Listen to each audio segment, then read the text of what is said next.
Hello everybody, welcome to the first episode in our Let's Play Xenoblade Chronicles series, in which we will highlight some of the title's unique features. In this first episode, I want to introduce the basic gameplay elements and the world itself. I will have to do some editing to save some video time and avoid spoilers. The world of Xenoblade Chronicles consists of two great titans, the Bionis, home to the biological creatures such as the human-like Hons, and the Mechonis, home to the beings of mechanical origin. Currently, I'm controlling Shulk, our hero, and he's accompanied by Rhine, his long-term friend.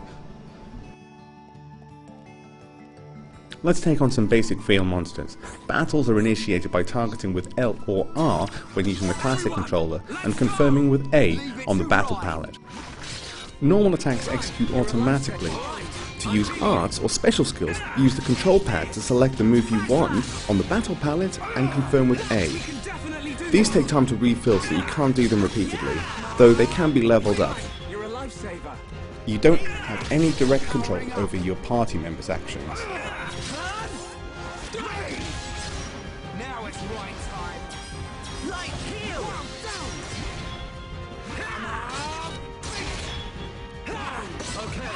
Just one more left. Alright, I'm feeling it. Backslash! Eat this! I'm powering up. We can definitely do this. Let's go! Now it's right time. Not good. After each battle, you will receive items. Some items fulfill quests, some are collectibles, and you can also receive ether crystals that can be refined, along with different pieces of armor and weapons. But that will be covered in a later episode.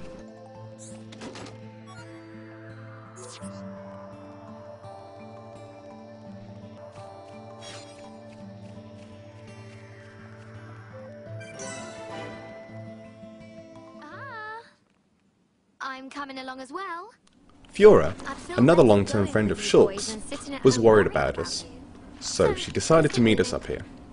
Now, she's joined our party and we have gained the party gauge bar, which can be used, when full, to initiate a chain attack. This can be incredibly effective on larger monsters. All done. So tired.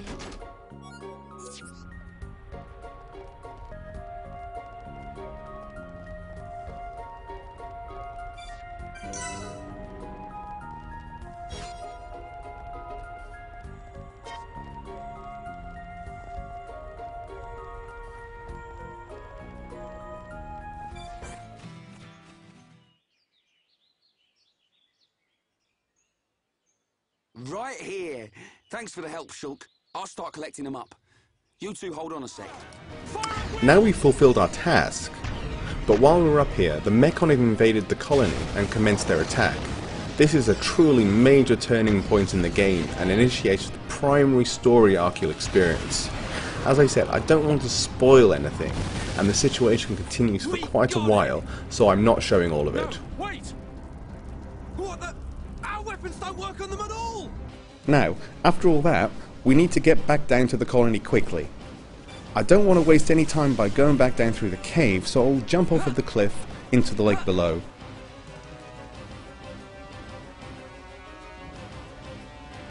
And gain an achievement and some experience points while doing it.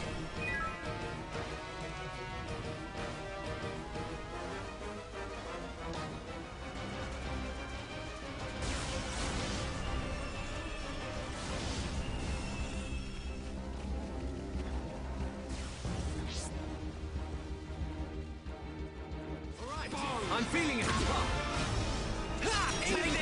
I'm powering up. While fighting Mechon with my standard sword, there is really only one way to defeat them, using the art strategically. Watch the status above the enemy icon. Thank you. I inflict break, indicated by two wavy lines, by using one of my arts, and then my companion is able to topple them. Now, finally, we can inflict some proper damage. Eat this! What? Ryan? Don't worry about it. Cheers. Eat this! What? After taking on some Mechon alone, Fiora has gone on a story-related errand. Dunban, the great hero of the prologue, comes in and takes them out very easily using the special sword, the Monado. The only weapon that can defeat Mechon, though it's extremely powerful and very demanding to control. Alright, I'm feeling it. We got through that pretty good. I want to move through the colony quite quickly. Even though I now have the Monado in my team, my own character's weapon is still very weak against Mechon, and my level is already relatively good at this point, so I don't particularly need to level up. The red circle around my waist, you can see, highlights that an enemy that attacks on sight is targeting me. Very strong enemies later in the game that focus in this way can be extremely dangerous. I'm going to try and outrun these ones.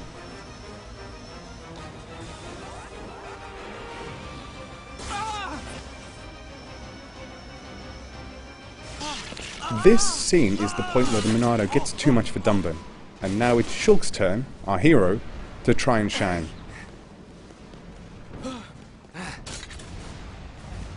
This time, it's my turn. This is the first use of visions. Visions become an integral part of the story, driving the protagonist into different scenarios. In real-time battle, it shows when excessive damage is to be inflicted upon your party and give you the opportunity to counteract it, which can be done by many means.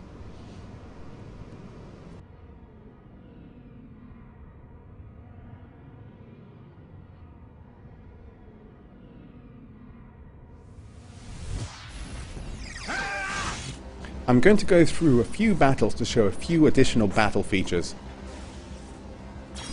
We can see instances of inflicting break and causing topple quite often. Make it a swift victory. Electric gutbuster. Alright, I'm feeling it. Magnificent attack. Everyone, let's go.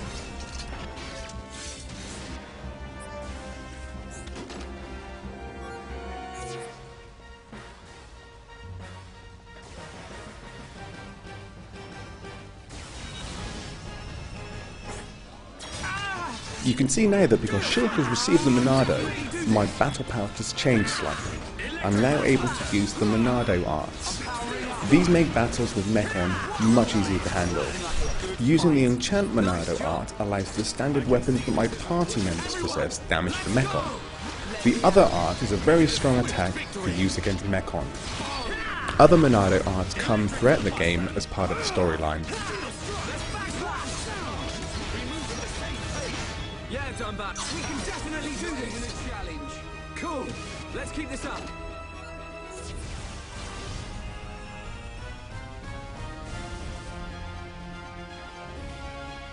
An additional factor to consider in battles is buffs and debuffs. In battle, they can be caused by different arts. For example, debuffs, bleed and poison, can be inflicted upon you or the enemy and cause HP to gradually decrease. Let's stay focused. When inflicted upon you, it can be very damaging in particularly difficult battles and can make battles that aren't too difficult extremely challenging. The slow debuff causes movement to slow down dramatically and automatic attacks to greatly decrease regularity. Buffs can help increase your defense, strength and speed, and as you progress you'll acquire more arts and different skills and be able to use the buffs and debuffs to give you the advantage in battles. But we mustn't be careless.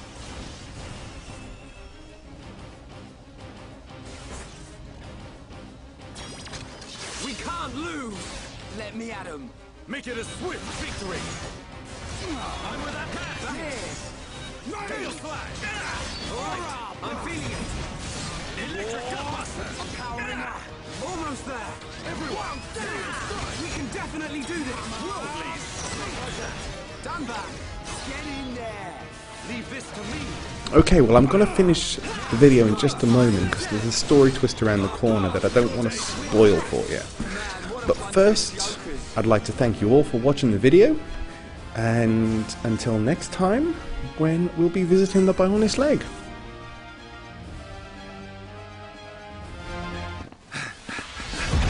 Whoa! It's massive! That Mechon, it has a face. That don't mean nothing. That's right. Not when we have the Monado.